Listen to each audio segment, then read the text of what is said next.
पानी के अंदर रहने वाला पुरइसरार कबीला। मोकन बच्चे तैराक कैसे बनते हैं? ये लोग जमीन को बीमारियों का घर क्यों मानते हैं? प्यारे दोस्तों, इस दुनिया में एक ऐसा कबीला है जो हर लम्हा पानी में रहता है, यानी कि कश्तियों पर। ये कश्तियां ऐसी बनाई जाती हैं जो समुद्री लहरों से टकराने की बजाय इन पर झूलती और रक्स करती रहती हैं। इसी कश्ती में खाना पकता है, बच्चे पैदा होते हैं और बुजुर्ग अपनी आखिरी सांस लेते हैं। इन लोगों का कोई लिखा हुआ मजहब या मोटी किताबें नहीं है। ये अपनी मजहब पर यकीन रखते हैं, यानी इनके नजदीक कायनात की हर चीज में रूह मौजूद है। वो समंदर जिसकी वुसअत नापना इंसान के बस में नहीं है और जिसकी गहराइयों में हजारों राज दफन है, इन्हीं नीले पानियों के दरमियान सदियों से एक ऐसी कौम आबाद है जिसके लिए समंदर कोई राज नहीं बल्कि माँ है, घर है और पूरी कायनात है। दुनिया इन्हें सी जिप्सी कहती है, मगर ये खुद को मोकन कहते हैं। वो लोग जो जमीन पर नहीं बल्कि लहरों की गोद में आंख खोलते हैं। बर्मा और थाईलैंड के साहिलों के करीब रहने वाले मोकन आम इंसानों से बिल्कुल मुख्तलिफ है। इनकी तारीख किसी किताब में नहीं बल्कि समंदर की लहरों पर लिखी हुई है। इनके यहाँ वक्त घड़ी की सुइयों से नहीं बल्कि लहरों के उतार चढ़ाव और सूरज की रोशनी से तय होता है। सदियों पहले जब दुनिया सरहदों और मुल्कों में बट रही थी तो मोकन लोगों ने जमीन छोड़कर पानी को अपना साथी बना लिया। ये ऑस्ट्रोनेशियन नस्ल से ताल्लुक रखते हैं और कहा जाता है कि माले पेंसोला से हिजरत करके यहाँ आए थे। लेकिन इनकी असल कहानी नक्शों की मोहताज नहीं है। ये फितरत के साथ हम आंख जिंदगी की जिंदा मिसाल है।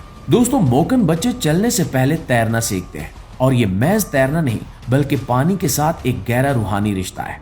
साइंसदान हैरान है कि मोकन लोगों की आंखें पानी के अंदर तकरीबन डॉल्फिन की तरह काम करती हैं। इनकी पुतलियां सुकड़ जाती हैं जिससे वो समंदर की तह में साफ देख सकते हैं। ये कुदरती सलाहियत इन्हें इसलिए मिली ताकि वो मछलियां और सीपियां आसानी से तलाश कर सकें। लेकिन इनकी जिंदगी सिर्फ शिकार तक महदूद नहीं है। इनकी असल दुनिया इनकी कश्तियों में आबाद है, जिन्हें वो कबिंग कहते हैं। कबिंग इनके लिए महज लकड़ी का ढांचा नहीं बल्कि चलता फिरता घर, इबादत गाह और पनाहगाह है। दोस्तों, एक पूरा खानदान महीनों तक इसी कश्ती में समंदर के सीने पर जिंदगी गुजारता है। ये लोग तभी जमीन पर कदम रखते हैं जब मौसम खराब हो या किसी का इलाज जरूरी हो। इनके नजदीक जमीन बीमारी और परेशानी की जगह है, जबकि समंदर शिफा और सुकून है। यही वजह है कि ये लोग तूफानों से बात करना जानते हैं। मोकन मर्द और औरतें कुदरती तौर पर माहिर तैराक होते हैं। बगैर किसी ऑक्सीजन सिलेंडर के 60 से 70 फुट गहराई तक सांस रोक कर चले जाते हैं। जहां आम इंसान के फेफड़े जवाब दे जाएं, वहां मोकन शिकारी इत्मीनान से मछली का पीछा करता है। इनके दिल की धड़कन सुस्त हो जाती है ताकि ऑक्सीजन कम खर्च हो, बिल्कुल वैसे ही जैसे व्हेल करती है। ये लोग शिकार में कभी लालच नहीं करते, समंदर से इतना ही लेते हैं जितनी जरूरत हो। इन्हें यकीन है कि समंदर कल फिर रिस्क देगा। मर्द गहरे पानी में शिकार करते हैं और औरतें साहिल के करीब सीपियां, केकड़े और दूसरी मखलूक जमा करती हैं। दोनों का किरदार बराबर और आम है। कबिंग बनाना भी एक मुकद्दस अमल समझा जाता है। दरख्त काटने से पहले ये जंगल की रूह से इजाजत मांगते हैं, क्योंकि इनके नजदीक हर शय में जान है। इनकी खुराक सादा होती है, ताज़ा मछली, समुद्री सब्जियां और कभी कभार जंगली आलू।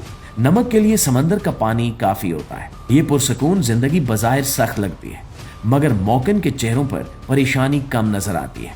वो आज में जीते हैं। इसी फितरत से जुड़े इल्म ने 26 दिसंबर 2004 की तबाहकुन सुनामी में इन्हें बचा लिया। जब समंदर अचानक पीछे हटा तो बाकी लोग खुशी से साहिल पर दौड़े, मगर मोकन खौफजदा हो गए। इन्हें अपने बुजुर्गों की कहानियां याद आईं, जिनमें बताया गया था कि समंदर का यूं खामोश होना बड़े अजाब की निशानी है।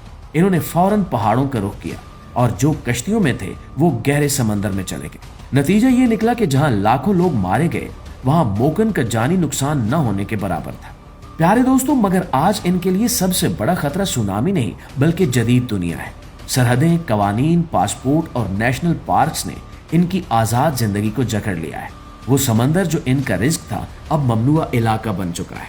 ये लोग तालीम, इलाज और बुनियादी हुकूक से महरूम है। कभी समंदर के बादशाह कहलाने वाले आज सयाहों के लिए एक तमाशा बनकर रह गए। मोकन हमें ये सबक दे गए कि इंसान फितरत का मालिक नहीं बल्कि इसका हिस्सा है, और जब आखिरी मोकन हमेशा के लिए कश्ती छोड़ेगा तो समंदर कुछ और तन्हा हो जाएगा।